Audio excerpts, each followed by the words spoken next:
बादशाह अकबर के दरबार में हो गई है चोरी। नूरे हीरा नाम के एक हीरे की चोरी।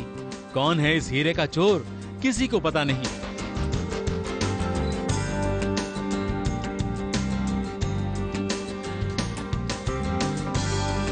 क्योंकि अकबर के दरबार में हो रही है इस हीरे की नीलामी, और इस नीलामी में हिस्सा लेने के लिए, उस अनमोल हीरे को खरीदने के लिए दूर दूर से कई राजा, महाराजा और बादशाह आए हैं, जिनमें एक खास राजा ने सबका ध्यान खींचा है।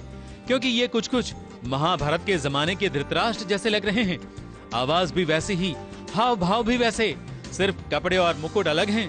हालांकि उन्हें पहचानने में ज्यादा देर भी नहीं लगेगी। ये वही हैं जो नई महाभारत में धृतराष्ट्र बने थे। और यहाँ अकबर बिरबल सीरियल में भी कुछ षड्यंत्र कर रहे हैं। हीरे की हेरा फेरी में लगता है वो भी शामिल हैं, क्योंकि हीरा भी तो खास है। बादशाह अकबर से अच्छी तारीफ इस हीरे की कोई और नहीं कर सकता है। ये है नूरे हीरा। हमने इसकी नीलामी की है और इसको खरीदने के लिए जितने सोने की मोहरों की ज़रूरत है वो खुद बादशाह अकबर के पास भी नहीं है। ये इतना महंगा है।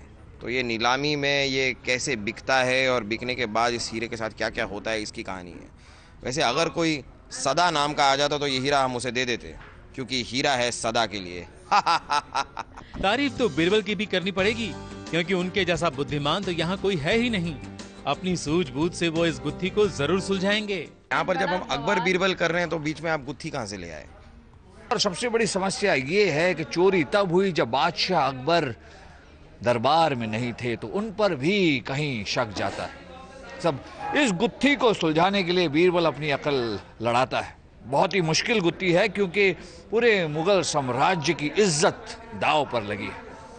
तो 2 घंटे मांगे हैं बीरबल ने, और बीरबल तो इस गुत्थी को सुलझा कर ही रहे। बिरबल के कहने के मुताबिक बादशाह अकबर पर भी शक जाता है, क्योंकि उन्हीं की गैर हाजिरी में हीरे की चोरी हुई है। वैसे शक तो हमें भी हो रहा है, क्योंकि बादशाह अकबर को एक अलग अंदाज में और गेटअप में जो देख लिया, माथे पर टोपी और हाथ में गुलाब के फूल की जगह कूल सॉफ्ट ड्रिंक का टिन। हीरे को नीलामी में खरीदने जितनी अशर्फियां तो उनके पास है भी नहीं। लेकिन हाँ, उन्होंने अपने हुनर से जनता का दिल जरूर चुराया है। इस बात पर तो कोई शक भी नहीं है। ABP news report.